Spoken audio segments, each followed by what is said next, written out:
Yoga comes from the word yuj, meaning unification. And people say yoga connects. Yoga connects me with the people. What does this connect mean? There are different interpretations, but what is known is that yoga unifies one's personal consciousness to the cosmic consciousness. That is the end point. But there are series of steps a sadhaka of yoga has to go through in the process. In fact, it is a lifestyle. He has to practice a lifestyle that leads this individual to the final aim of unifying oneself with the cosmic consciousness, or in other words, transcending oneself from this worldly life to that of a divine life. In the process, one has to perform several steps of sadhanas, what they call as, and the credit goes to the sage Patanjali, who codified this lifestyle practice into several limbs of our activity. He called them as the Ashtanga Yoga. The Ashtanga, when he says, include some of the do's and the don'ts, also called as the yama and niyamas. He also prescribed physical postures called the yogasanas, and then some training to our breath called as the pranayama. We then move on to a journey within by withdrawing our senses inwards, the pratyahara, and then training ourselves to focus on a single point, coming away from all the distractions, the dharana, then be engaged in that concentration of the meditation, the dhyana, which leads us to this unification, the samadhi. So these steps, although often used as steps, the practitioners of yoga believe these are parallel limb activities. They keep going. The former is called as the Bahiranga Yoga, Yama, Niyama, Asana, Pranayama, and even for some Pratyahara is considered as the Bahiranga Yoga. Dharana, Dhyana and Samadhi are the Antaranga Yogas. While all these practices mean yoga, in popular language, yoga means the yogasanas and for some just the pranayama. Yogasanas are physical postures. If used as mere physical activity, they have limited purpose.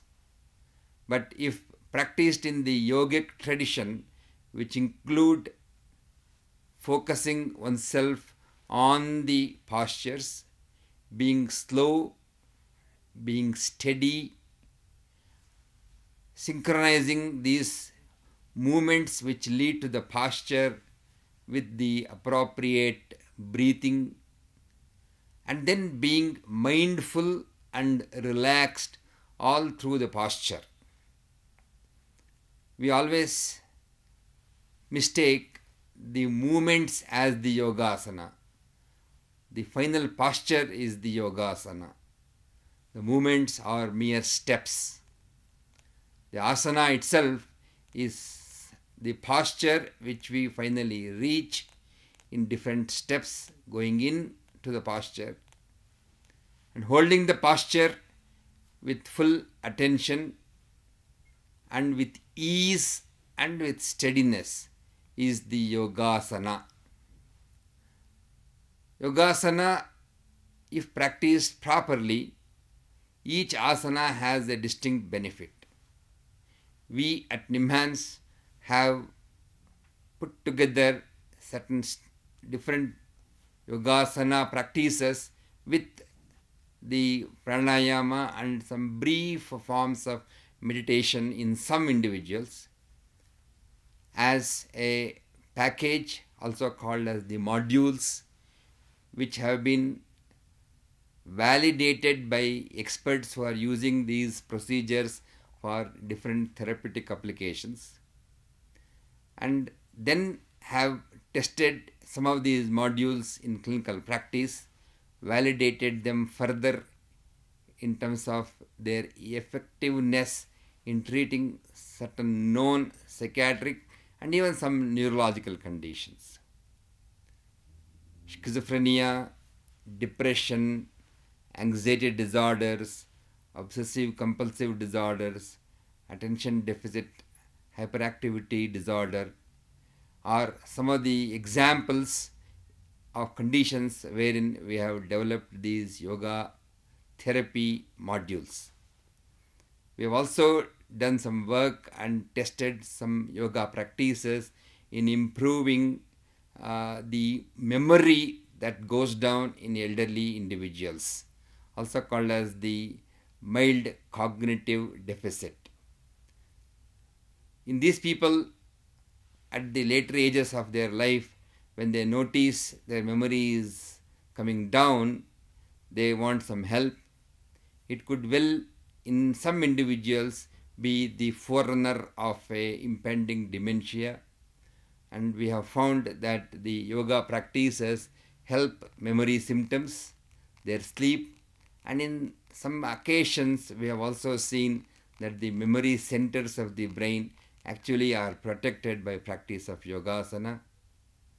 We have also seen that some of the yoga practices like Om, chanting, have differential effects on brain centers, which could be a indicator that the yogasana practice is working at a neurophysiological level in bringing out benefits. 21st June is the International Day of Yoga. We all practice yoga in masses together.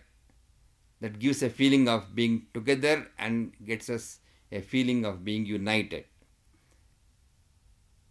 Yoga has received international recognition.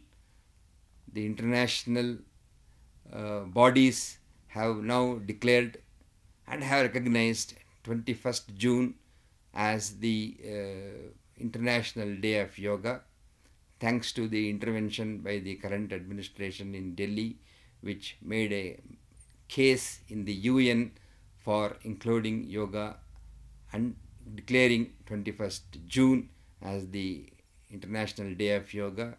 The second International Day of Yoga will be celebrated on 21st of this month, the Tuesday. Come, let's all practice yoga and be together and forget differences and bring in harmony to this country.